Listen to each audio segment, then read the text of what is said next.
Yeah, we were trying to see if there's any specific individual, single or multi models of Chinese education, and we come through our discussion and also the book chapters with 27 authors with 23 chapters. We found out that there are so many different and diverse models within this Chinese context, so that, for example, we found that the Chinese education model, it's a dynamic one. It evolves when the time changes, and also it's also very hybrid. It's different. For example, different models from different times, from different countries, play an impact on the formation of Chinese model. And the third one is that the Chinese models evolved over times and also by different contexts. For example, education in China, in Taiwan, or even in Hong Kong, in Singapore, in other parts of the world, they evolved and they adapt to the needs of the social context. So, mostly the Chinese education models, they are very much based on the norms. For example, the Confucius thought, the high expectation of family and parents, also a lot of exams to have a good academic results and achievement. The second one is it's very much based on the institutions, whether it's primary, secondary, or higher education level, or even preschools, or even social education such as cram schools. They play certain roles in attributing to the academic success of these models.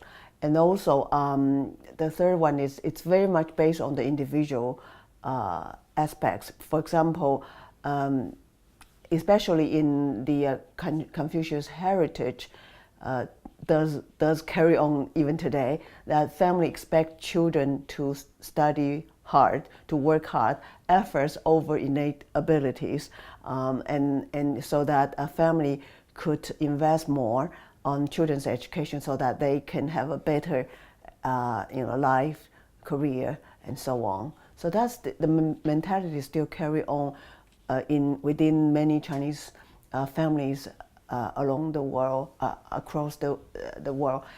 And also teachers are, especially teaching profession, even today in most Chinese societies, still enjoy quite high social status, and teachers are expected to contribute their efforts, their life to, for the betterment of the younger generation. So, that's something of, you may say the broader picture, they are something in common, although because of the context and the societies are different. But as a whole, from this book, yes, we found the commonalities among these society of Chinese education model.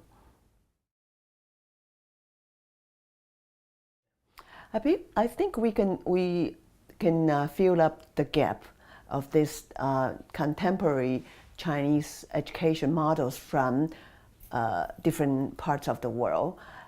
We are not only limiting to education in China. Of course, that takes a lot of part of our book, but we also try to compare what Chinese education, especially was carried on in different parts of the world, even in some Western immigrant societies such as US and UK, New Zealand, and even in Philippines.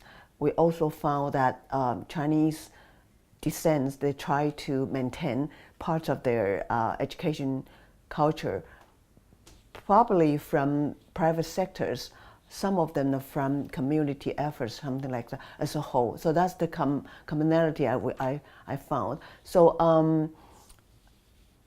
to sum up, I think this book, in the beginning, it's quite ambitious because we try to set up a platform for discussion, for debate. And also, later on, we also try to come up with some theoretical framework for further discussion.